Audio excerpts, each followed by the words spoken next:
অবমুক্ত করতে সহযোগিতা করে।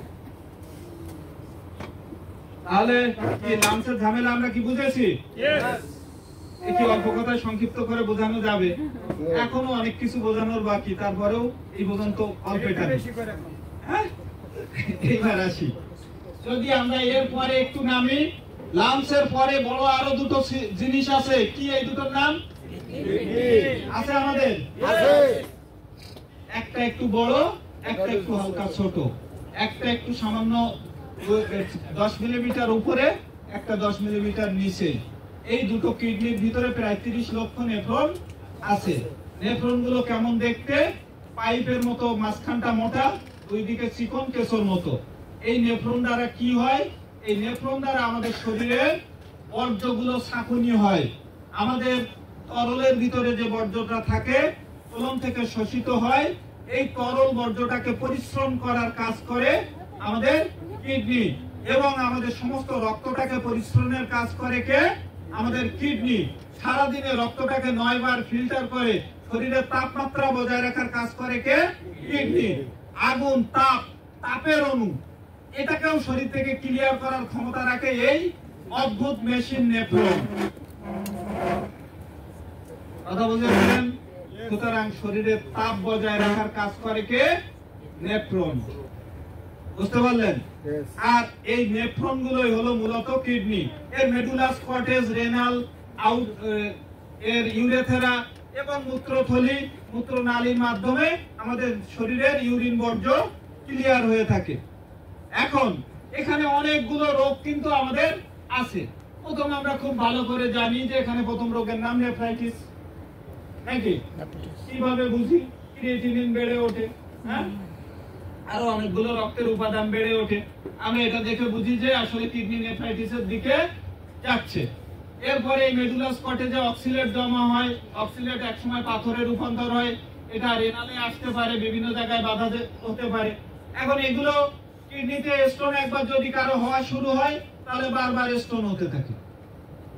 একবার অপারেশন করলে আবার অপারেশন করতে হয়, 2 বছর 3 বছর পর পর স্টোন জমতে থাকে। আমাদের এখানে ম্যাজিকের মতো 7 দিন, 3 দিন, 10 দিনে কি আনসিল প্রোডাক্ট দিয়ে ক্লিয়ার হয়।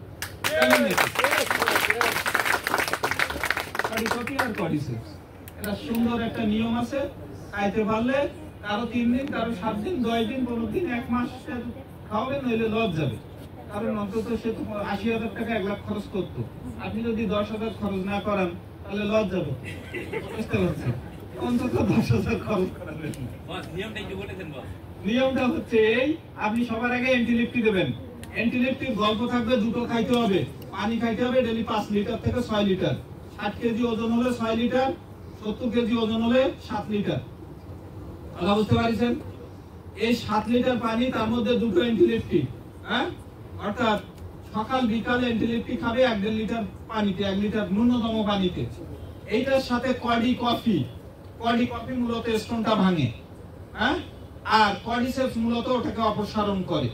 তাহলে কডি কফি আর কর্ডিসেপস, আর ওইটা ভালো রাখার জন্য অল্প স্বল্প স্পিরুলিনা।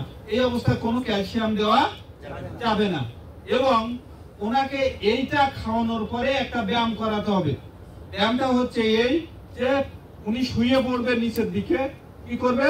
নিচে শুয়ে পা উপরের দিকে দেবে, না হলো বিপরীতকরণ মুদ্রা বা সর্বাঙ্গাসনের মতো, হ্যাঁ, পাটা দিয়ে নিঃশ্বাসের সাথে পেটটাকে আপ ডাউন করবে। এটা 3 মিনিট করে ব্যায়াম করবে, 3 দিন করলে কিডনি পাথর চলে যাবে। বুঝছেন নাকি? আমি কোনোটাই ফেল হয় নাই, হ্যাঁ। তো আসলে প্রথম দিকে বের করা যাবে না, থেরাপি প্রথম দিকে দেওয়া যাবে না, বেরিয়ে যাবে। তাহলে আগে প্রথম দিকে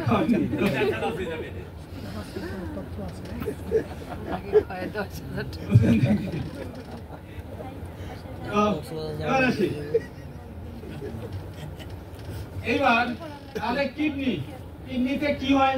সিস্ট হয়, ছোট ছোট সিস্ট হয়, নাকি? হ্যাঁ, কিডনিতে সিস্ট হয়, সাধারণত নেফ্রাইটিস হয়।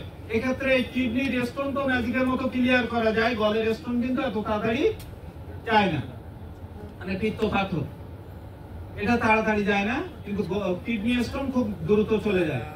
এটার সাথে যে বিষয়টা আপনার মাথায় রাখতে হবে এটা হচ্ছে কিডনিতে সিস্ট আসে, হ্যাঁ